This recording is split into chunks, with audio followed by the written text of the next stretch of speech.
Hi everyone, and welcome to Leading Edge, the launch of our book. I'm Alison Grieve. I'm one of the founding directors here at Management Dynamics and a co-author of Leading Edge. And I would like to introduce you also to one of the partners on crime, Jenni Miller. Hi everybody, I'm Jenni Miller, founding partner of Management Dynamics as well. Also podcast host, podcast The Edge. It's been running for a few months now, hasn't it? So we're hosting that together with Alison, talking about all things leaders and teams as well. So I'm accredited team coach, very passionate about teams, work with a lot of teams to help them to get to high performance. So hence why we've written the book about teams, because we absolutely love it, don't we, Ali? We do. We love teams, and we're joined by someone else who loves teams too. And I'm delighted to introduce you to Frederic Desbrosses, who's an amazing leader, is passionate about people. Fred, can you tell us about yourself a little? Yes, thank you, Alison. Good day, everyone. Very happy to join you, because indeed people is one of my passion, and I would say around the last 20 years, I've spent a lot of time in 6 different countries, building high-performing team. Love people, love change, love the growth. And I'm always saying I have been presenting a number of P&L's business cases in my 25 years. I don't remember a number, but I remember every single face, every single people, every single team I have been working for. And I think they remember you as well. I think you're quite memorable from that perspective. That would be something for them to say, but I can definitely say that I remember each of them. So thank you for inviting me to join this discussion. Yes, it's one of my passions. Thank you. So tell us about these lovely children in your profile pic. I stole this picture from LinkedIn. So this is your professional photo that you have out there. And I love yes, those are my beautiful inspirations. The oldest one is born in Greece 14 years ago, and the young one is born in South Africa. So very international family, not only international career, but we also speak 3 different languages at home. English with my daughters, French with myself, and Greek with my wife. My goodness, I love very that. Confusing in your house as to which language is which. So very diverse at home. Yes, as well. A multinational family. So Jenni, do you want to tell us a bit about Management Dynamics? I shall. So Alison and I set up Management Dynamics 7 years and 2 weeks ago. We had a little party a few weeks ago for a joint birthday and book launch party. We work with multinational organisations, creating bespoke leadership and team solutions for them. A few of our clients are on the screen right now. We're really proud of this client list. Really love working with all of our wonderful clients and get very attached to the brands and the products that they sell, and do a lot of all sorts of things actually with them. We are an award-winning consultancy. We've racked up quite a few awards in the last 2 years. In fact, we won another one a few weeks ago. So yeah, really proud of that as well. And we specialise in 4 key areas. So creating leadership programs, bespoke leadership programs for clients, of course, working with teams. So team development, team coaching, all sorts of things that help teams to get to high performance. We work on talent initiatives, so helping organisations to think through their talent strategy or to assess their talent, and of course to develop them as well. And finally, we do coaching, so whether that's one-on-one coaching or team coaching, often all 4 things are part of what we deliver for a client. They're never really as separate as we present them on this slide, are they, Ali? No, they're all interconnected. And actually, I would say that our style is a very coaching style anyway. Even when we're doing leadership or team development, it is very much about empowering the individuals and helping them use the resources that they have and build their confidence. So coaching is an integral part to everything that we do. Ali, tell us a little bit more about the book. Where did it come from? Who's aimed at? Why read it? That kind of thing. Yeah, so the origins of the book. Yeah, you and I were sort of like, when did we first broach this subject? And it was one of our associates who said apparently it was 5 years ago, which is probably right. I know that we would brainstorm the things that we thought we'd like to do in the future. And it didn't really come into being until 18 months ago. And I think that's because it had been sort of bubbling away. We were working with the concepts, pushing forward with our own research as well to sort of identify what were the key things, developing our Edge Dynamics framework and the Advantix toolkit. And when we finally sat down 18 months ago to write it, it was actually really easy, wasn't it, Jenny? It just sort of came out. We didn't have to work at it. We had all the information, the knowledge, the tools, everything, the case studies, and the data and the research that we really thought could be useful. And the book is aimed at leaders, all kinds of leaders, leaders like Fred, leaders like Jenny and myself. Doesn't matter where you are on your journey. I think the book provides a very practical guide to how you get and sustain high performance in teams, and that's what it's aimed for. It's really meant to be something that's pragmatic, and anybody who's interested in high performing teams, I think, would find the book useful. I mean, that's what we're hoping. Why would you read it? Well, if you want to understand more about the conditions of success in teams, that's not something that we really teach people how to do very well. And so I think that's something that we've really targeted in this book, is about setting those conditions of success in the team, and that it's not something that's just about the leader, it's about the whole team together. So yeah, that's the book. Writing it was easy. We bumped off to Spain for a week and did a complete retreat. The sunshine helps. We did. The sunshine helps. But we'd already got a sort of skeleton and plan in mind. But we were very disciplined, and we wrote 50,000 words in a week, which was incredible, together. So people ask us, how did we do it? We did it all together. Every word has been a joint exercise in amazing teamwork.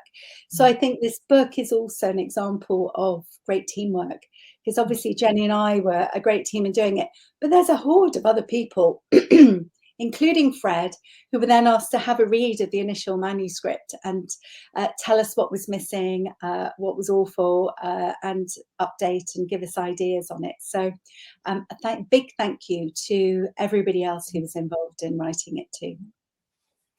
Let's talk a little bit about the structure of the book, because basically it's in two parts.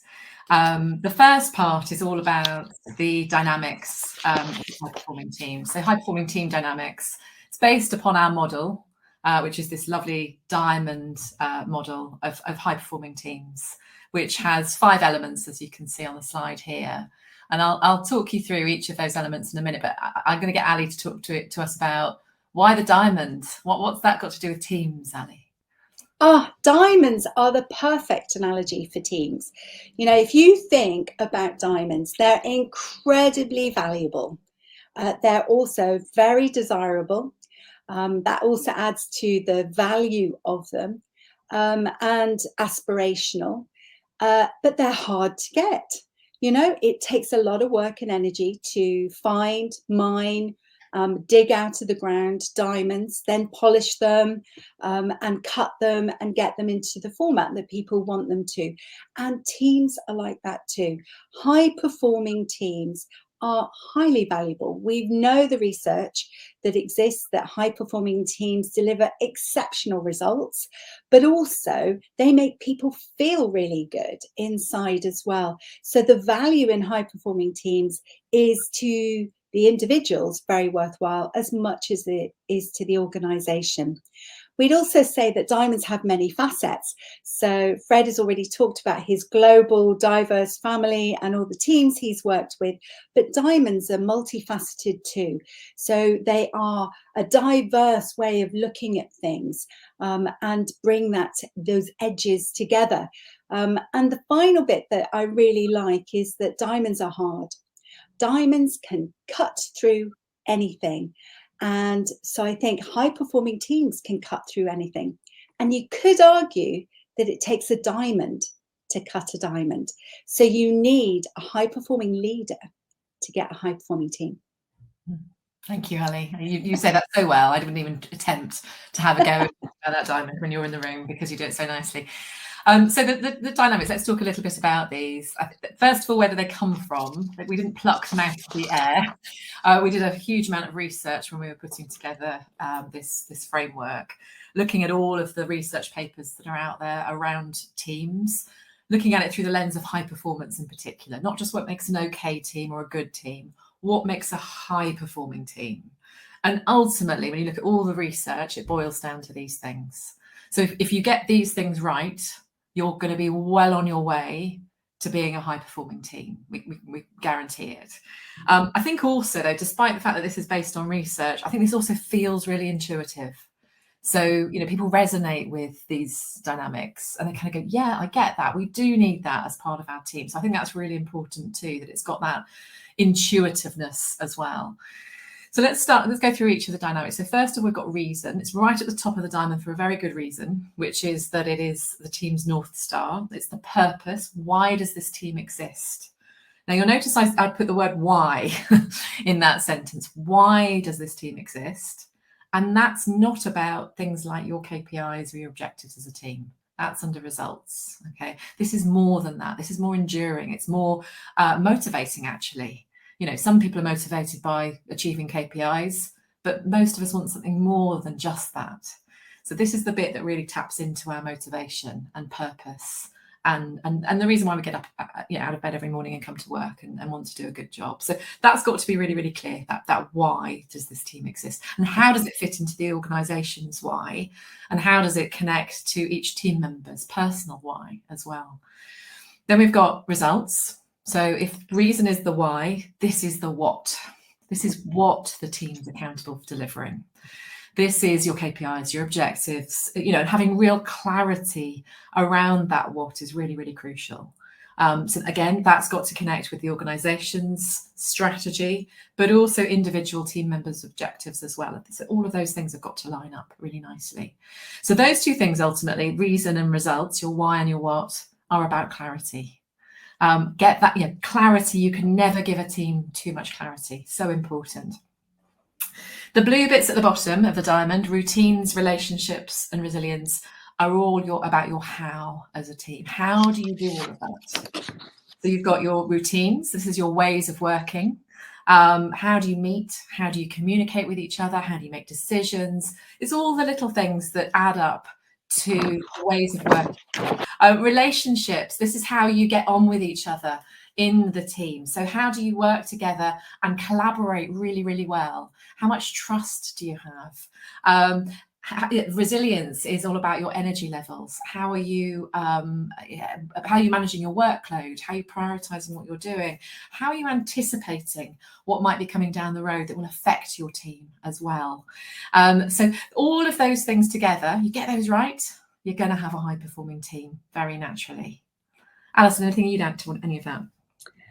I think it's the interaction between them all as well. So they're all based on research, but actually, if you work on one of them, it impacts all the others too. So if you improve your routines, you reduce some of the frustrations that people feel, and then improve the relationships and build the resilience into the team. And obviously we'll get better results. If you think about, getting clarity on the reason and why people want to be part of this team, that also builds the relationships, but it then impacts how you get the results, because you can start to see how people can collaborate more effectively. So you don't have to work on all of these things all at once. You would work on different ones, and actually it will help working in the rest of them. So it's the intercollections between these edge dynamics that I think is really interesting and powerful, and adds to a multiplier effect for teams and enables those teams to get to high performance. And I think the other thing that we noticed when we were pulling this together was the emphasis in a lot of other team models out there on just the relationships. Yeah. So it's just about building trust, or it's just about overcoming conflict. Now that's obviously really, really important, But if you only have good relationships and none of the rest of this is present, you probably don't really have a high-performing team, because they probably don't have enough clarity, or they don't meet well or communicate well, or they're burnt out because they're working too hard, or all the other elements are really important as well as those relationships. And we do see teams getting to high performance, sometimes by luck rather than by design. But I would say that, and they have those great relationships, and those great relationships can sustain high performance even when the other edge dynamics start to drop off for a while. But eventually, even that will start to erode it. But yeah, relationships are a really powerful part of the framework, but on its own, it's not going to do it. Yeah, we can't just like each other. It's nice to be surrounded by people that you like and work well with, but there's more to it than that, isn't there? Lovely. There is, yes. Ali, tell us about the second part of the book.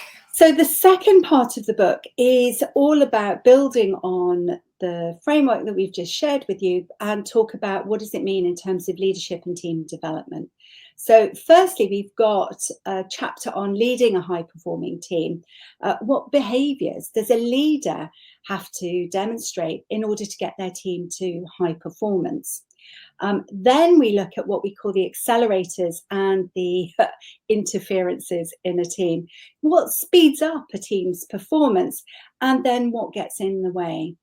And then finally, we look at team composition for high performance. So things like the different types of teams you've got, their size, and how you develop them to high performance. Not all teams are made equally, and so factoring in team type is important. We then look at the different contexts that teams work in and how that can play a role in their development to high performance. And finally, we look at diversity and inclusion in teams and how that affects the performance and how you can really use it to drive the team towards high performance. Thank you. So that's a little bit about the book. If she hasn't already done so, Indy's going to put a link into the chat on LinkedIn, so that a special offer for you guys, if you wanted to buy the book today, it's normally £24.99. We're doing a special offer today for £9.99 for you guys only. So that's available to you if you'd like to purchase it. Please do, and it's also available on Kindle as well. I am going to close the show and. Stop sharing my screen, and let's chat with a real leader. Fred, tell us a bit more about the team that you lead. The teams I lead, I think the team I lead today is an exceptional team in many aspects. And when I was preparing for our discussion on what could be the best team I have led, I think I have had the privilege and the honor to lead a number of high-performing teams in very different contexts, from Greece to South Africa to Turkey.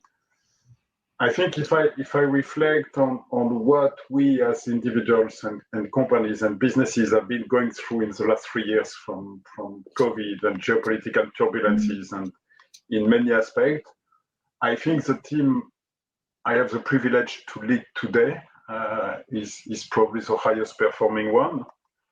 And if I need to answer the why, I would say, and it's not directly visible in the 5 dynamics you were talking, but I think it's an enabler to all. The starting point is the psychological safety we have managed to create as a team among ourselves. Yeah. And I think you were mentioning, Jenni, or maybe Alison, I don't remember, the feeling good. My question is, do we want to feel good or do we want to feel safe? And I think a team can really leverage the 5 dynamics when they feel safe, because it allows each player to be themselves. It allows the relationship and I think for me, it's really about psychological safety in the team. I would say something which is important as well to me and a constant in my leadership across different experience and again was reflecting is around team composition. So not only the organization, but who do you bring in the team? I think for me, the way I am today in my career, I build team based on values, and I look for diversity and complementarity. And I often hear from managers or from young leaders who are looking for a good fit because they want to make sure that they can work well with the person they recruit and the team they build. So the immediate is, I look for a good fit. I always provoke that, and I said, don't look for the good fit. Look for similar values that will put your team together and glue your team together, whatever happens around. But look for diversity and complementarity, because and we have been talking about my family, but I'm also working with a very diverse team today, not only diverse from passport, religion, different things, but diverse from background, from way of thinking. And I think that's the beauty of the team, because if you can create this diamond and polish the diamond, that's when you get the best performance, and I would say more importantly, the most sustainable performance. Yeah. The performance that endure in time, really. So. Yeah. And Fred, you talk about psychological safety, but I know your team's quite dispersed, isn't it? It's all over the place. So you're not all based in the same office. No. In fact, you're all over the place, aren't you? Big geographical barriers between you. So we have people in 4 locations. Yeah. We have people in 4 locations, and some locations are very challenging locations, like Ukraine today. So with people who are limited in their ability to travel and in their everyday psychological safety and feeling. And I think it's not really how close you are physically. I think it's how close you are as individuals within a team. The role model of the leaders. I have heard a lot of people saying you can do mistakes. I have not seen a lot of people accepting mistakes. And I think when we were, Alison indeed gave me, and you, Jenni, gave me the chance to be part of the discussion leading to the book. And I think one of my contribution when I was discussing with Alison, we say, walk the talk. It's not about what you say in the meeting room. It's about what you do out of the meeting room. Yeah. In each phone call, in each interaction at the coffee machine. It's in the meeting room. You are formatted products. Everybody is expecting something. Yeah. But the consistency you bring out of the meeting room in your everyday decision, in your everyday act and words, makes a difference. So I don't know how. I don't have the recipe, honestly, Jenni, to share with people on how you build psychological safety. But I don't. I'm sure it's not related to physical proximity. No. I think it's more about the space you create and the authenticity, self-awareness that you bring into the discussion. Yeah, and I think there's something in there about the frequency of contact, because I would agree with you as well that it's not about the physical proximity. I mean, it's lovely when people can get together physically, but I've met teams who've worked together, for a couple of years and never met each other physically, face to face, and yet really know each other very well. But what I notice about those interactions, and I see it with your team, is that they have a regular communication going on between themselves. And so it's not just the frequency either, it's the quality of the communications too. So they talk both about the task and, getting the task done, and they can share that, but they talk more widely. They actually are interested in each other too. And I think that's what plays into that psychological safety. I imagine the values piece comes into that as well, Fred, right? Just thinking about what creates psychological safety. It's about knowing people as human beings, isn't it? Not just human doings, not just doing the task. Who are you at your core and what do you stand for? I imagine the values must come into that psychological safety as well. Yeah, no, I think it leads back to values and who you are. And I think also a number of countries where I have been working give a big importance to who you are and not only what you are doing. I mean, whether it is in South Africa, where one knows the complexity of the history and legacies that the country is carrying, it's not much about what you are doing. It's who you are and how you behave every day. Yeah. I mean, people look at you every single minute to check your behavior, to check your signs. Do you give your hands the same way? Do you look at people the same way? Do you speak the same way? So it's about your fairness. It's about you behave every day. And I think that says who you are more than any PowerPoint or presentation. I mean, we have all been formatted and educated to tell beautiful stories. But when it comes to who you are and what you demonstrate and how you show up every day, no one can lie. I mean, over time, you can lie one day, you can lie in one meeting, you can make a story, you can make 2 stories, but people understand that. So I think back to also bouncing on what Alison was saying about the frequency of interaction. I think it's frequency and authenticity of interaction. Yeah. It's a simple WhatsApp, a simple message can have much more impact on someone than a formal one-to-one on Teams for 1 hour. Yeah. Depending on what you give, on the intensity of your message and feeling authentic. Mm-hmm. Yeah. I mean, some of the frustration and you know, this sort of what drove us to start on this journey in the first place was the sort of one-off team builds or team training and meetings. And, you know, because our view is very much that, you know, this is an ongoing thing. What's your, you know, thoughts on that, Fred? I'm laughing because when I had the privilege to read the book before everyone almost, so like you are the first, the very Fred. first piece, and when I came to the end, my first insight was, well, it's pretty easy to do it. I mean, it's 5 dynamics. You understand the relationship, the interdependency. You use the tools. You reflect on some business case. Easy go. And then I took some time and I said, but why did I struggle so much over the last 25 years if it was that easy? And I think it's what you said, Alison. Is it a project that one can complete? Probably not, because you have a number of things internally and externally, and we are focusing here on the internal dimension, which is a diamond, but it's impacted by outside events, corporate changes in the world, volatility. So there are too many things, and I would say, I think I was saying as well, the stage of being health performing is enjoy it because it's not going to last long. I mean, it's going to be challenged by something. So for me, we need also as leaders to be vulnerable with high performing. Is it something we can complete? Yes. Are there simple strategy to fast track and to help us on how to do it? Yes. Is it something that we will achieve? I hope, and probably in sometimes yes and no. And I have been winning, I have been failing. So I know what it is to fail as well in building high-performing team. But is it an ongoing process? It's an everyday job. It's to keep connected to your team. It's not only to say the routines are fine, but how often do you review the routines? Because the routines are fine today, might not be fine in 6 months because something has changed, because people have less time, because there are other priorities, because and it's the same with relationship. A newcomer, a leaver, someone else, a different vibe in the team, something misunderstood is very important. I mean, I've seen, for example, in circumstances where I feel I failed in my mission of building high-performing team, relationship will always exist in a team. I mean, the question is how positive it is for the team.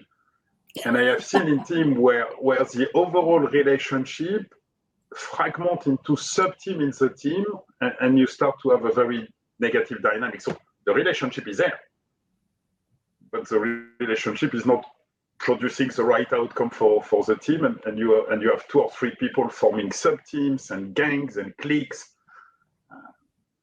and that's very difficult. So yeah, I think it's I think what you're describing it's not that easy. So it's something we need to accept that we will fail. We will probably perform as well. It will work. We will have to redo it again because something will change. So that's where I'm a little bit cautious. It's easy. You ladies are giving amazing strategy, and I really love the book, and will definitely use it again and again. But the question is, let's accept that it's not working every time, and it's not working for long, and it has to be renewed. Continuous effort, isn't it? Yeah, the idea of renewal is really lovely. And I think what you're talking about there is the dynamic nature of teams, because it's made up of a bunch of people, and people are complex and ever changing, and relationships are changing, and the context that you're in is always changing. It's never static, is it? It's always shifting, and so therefore you need to kind of keep coming back to it again and again and again all the time. Yeah. And it's not that you have to do all of this all at once, all the time. I think, to your point, Fred, it's the small moments, but just reminding yourself as a leader that, keeping in mind, where are those dynamics? What's going on? How can I edge towards better each day? And shift, noticing the relationships and, the routines when people are getting bored in a meeting and starting to do their phone or their emails. That's a great sign that the routine is just not fit for purpose anymore. And so speak it out and change it. Yeah. What's been the most challenging team that you've ever, most challenging team leadership role, I think, that you've had, Fred, and what made it so challenging for you? I think the most challenging, and I would not say team, because it was probably me as a leader that did not work. And I think for me, leadership is a recognition. It's not something you can claim or add on your business card. It comes from your team. So, and I think in this specific circumstance, which was my first leadership or general management role in Turkey, that simply did not work for many reasons. And I think it was a team it was the first time I inherited a team. So I did not build the team, but took it over an existing team. In a very short period of time, a number of changes happened externally and internally. And one of them was a big change of strategic direction for the business. And I think I simply did not manage to embark, align, and engage the team in this very fast change. And if I reflect on the dynamic, we lost the reason very quickly, almost overnight, in one phone call, because the team was built on a very growth ambition, and we suddenly shifted to restructuring and financial turnaround, which is different discussion. So we lost the reason of the team, which had a very fast impact on relationship. And it's what I was saying, you see the small teams emerging in the big team. And then you say, oh my God, something is going really wrong in the story. And then as you lose the relationship, you lose the resilience. So the results were not bad. I mean, if you were looking at financial results, it was not bad. The routines were in place, but reason, relationship, and as a consequence, resilience dropped very quickly. And I would say when you have three dynamics dropping, it's starting to be very sensitive and very complex to fix. When you have one routine dropping, one dynamic, dropping, it's still manageable. When you miss the first one, the reason, and it starts cascading to the second one and very quickly to the third one, because relationship and resilience go very fast. That's becoming very complex, and I could not restore that. So it's what I'm saying. I think from a business perspective, P&L it worked. From a high performing team, I think it was my most challenging one that I honestly did not manage to fix in the moment. But you learn as much as you learn in success. I think you probably learn even more in an experience like that if you're able to reflect than in building a high performing team. So that was also a very, very strong experience. Yeah. And I think it goes to show how important that reason is, and how quickly that can also be, taken away from you. Like I'm imagining, the magician with the tablecloth, just literally pulling it off, and suddenly you haven't got that North Star anymore that held you together, and how much that affects everything else. It was so apparent in that story as well, Fred. And often for leaders in those moments, you're often the recipient of the new direction, like, right, we're going to move to this strategy and you're going to do that. So, your own buy-in to this new goal and everything takes, time and thinking to go through. And so it can be a really challenging time to sort of hold yourself and somehow bring the team along when we have that. But it happens over and over again. I mean, there's lots of teams who probably that resonates with as we're talking about it today. Yeah. So if we were to think about, a couple of the nuggets that you'd like to share on leadership and getting and sustaining high performance, Fred, what would they be?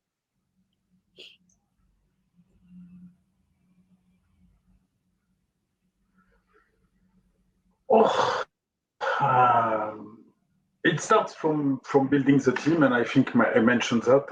I personally build on values and look for diversity and complementarity, and again, don't only claim it, do it, and role model it when you manage this diversity. I think I'll also mention an important perspective for me, which is leadership is a recognition. It's not something you claim. It's not a job you do. It's something that others are giving you back as a recognition of what you do for the team, of what you do for individuals. So you are a servant, and I think it's important. You cannot push leadership to others. I mean, you can to a certain extent, but it's, again, usually not sustainable. I personally give full trust to my team. I expect honesty and integrity. And I think integrity is, for me, even probably more important. And I think that's related as well on leading a remote team. And you expect people to do the right thing even when no one is looking at them. And that's a reality for me, but for most of leaders now in our world, because most of leaders have not seen their team for 2 years, even though they were living in the same city or in the same country. So it's not only to me anymore. I think it's to all leaders and managers of people in this world. But I think you need to give trust, because it's part of this psychological safety. It's part of the environment, context, and dynamic you want to build in your team. And again, it's not in the 5 dynamics that you have captured in the book, but it's an enabler to all. So I think that's important. And maybe last one, which is probably a personal quest, and I've been reading and writing a lot on that. And Alison, you helped me at that time a few years ago on my leadership thesis. Try to replace power by love. And when I'm saying that, it's free. It's much less demanding to love people than to direct them with power. And I think it's much more sustainable in time and much easier to accept for everybody, but probably the most difficult. So if leaders can replace power by love, I think it will help in many dimensions. That would be my golden nugget to answer the question, Alison. I love that phrase, replace power by love. Tell us a bit more about the love bit. And what do you mean by that? In a professional context, love seems a bit, that's a bit of a strong word to use, isn't it? So how is it coming to you? It is. I acknowledge that, and I've been using it for the last few years now, and I have seen the impact on people. So usually they are pretty surprised, especially senior leaders. When you start talking about love, it's usually your team likes it, your senior leader less.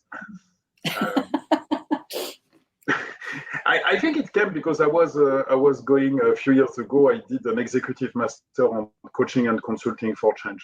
I was saying in the introduction that I'm really passionate about change, and I think how I can support and coach people through change. And I was, I think if I remember exactly what I wrote, is I was saying the challenge of the 21st century is to move from ego leadership to eco leadership. And for years, I think leaders have been trained, educated, even in executive leadership program, on how to become better leader, to drive, to execute, to achieve. And I remember in some of my foremost employers, the first level of leadership was achievement. So you had to achieve. And the easiest way to achieve is usually to exercise power, because you have been promoted, because you know how to do it. So then you tell people how to do it. And if they don't understand how to do it, you explain a second time how to do it. And if they don't understand the second time, you say like a final warning. So it's which I mean by power leadership. And I think it's more focusing on you and what you need to achieve and what you need to deliver, that giving this accountability to the team and to all members to say, okay, this is our business, this is our challenge, and we are going to do it together. And for me, in this type of thinking, if you say, we are in together, we are in as a team,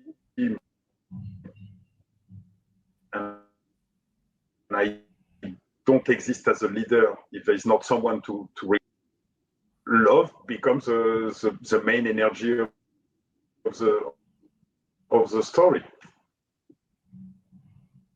Yeah, I'm often comparing business environment to family or personal environment.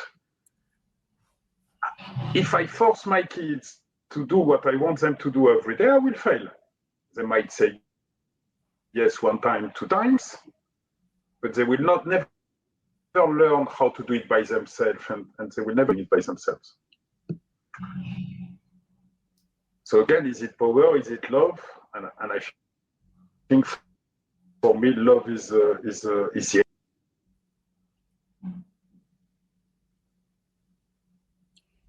And I think, you know, that building on that power and, you know, or love, is it, you know, it is about an ecosystem that you're responsible for as a leader. And, you know, I think there's so many more people who see that it's not just the straightforward direction, old authoritarian kind of view, which comes typically with the power leader, but the eco leader who is creating an environment for people to thrive, just as you try to do as a parent for your children, so that they can operate without you, so that you as a leader can go on holiday, or, you know, they can then come back and find new ways of doing things that you would never even have thought of, which is really the result of amazing diversity. So you're empowering that inclusive, diverse piece of everything that's in your ecosystem. Does that sort of sum up what you were trying to mean by love, Fred? I think no, it's a very, very good summary. Thank you, Alison, for helping on this one. I think it's a very good summary of what I know. It's quite a shift, isn't it, from power to love, and also from the ego to the eco. You know, I kind of finished that off, the ecosystem that you're a part of as a team and as a leader in an organization that has clients. You know, there's systems within systems, and that's really quite a complex picture. And there's probably very little place for ego in that, actually. You know, if you want to make all of that work really, really well, and, you know, create a sustainable level of performance, that, you know, the need for ego actually becomes less and less, is what I'm noticing in all of that. Yeah, the place of the leader. And I think it's what I was saying. I think it's less demanding on leaders. The place is different and it's less demanding. Yeah, but requires a sophistication as well in terms of attitude, and you know, there's a level of skill there that's required that's quite different from just utilizing your power and authority that you've been given by the organization. That's very different, isn't it? I mean, to me, it's, and I might be even more provocative, to me, it's more natural to love than to exercise power. The question is, when do we start loving in our career or development? Yeah. So sophistication is required because you need to come back to your natural style. Yeah. The question is, where do you learn everything about power? Is it in your young age, where your parents are telling a boy cannot fail, a boy cannot cry, or you need to succeed in school, you need to be the best one, you need to get 20 out of 20? Is it there? Is it later? I don't know. It's probably a little bit everywhere. But to me, to be honest, the power requires sophistication. Love is natural. Question is how easy to come back to your natural style, and how open do you are to expose yourself to others as you are, as you back to authenticity, to self-awareness. And values as well. I think it's where it's a sophistication is, but again, I might be very provocative, and values as well, yes. Yeah, lovely, really nice. Yes. Fred, thank you so much. But what I was discussing as well, yes. Yes, carry on. Go on. No, I was saying, for me, just to finish on values, Jenni, I've been living in 6 countries, working with different people whose values travel, and that's probably the only thing. It's what connects us all, isn't it, ultimately? And that's true in the same country with different people, different mindset, unique people, different background.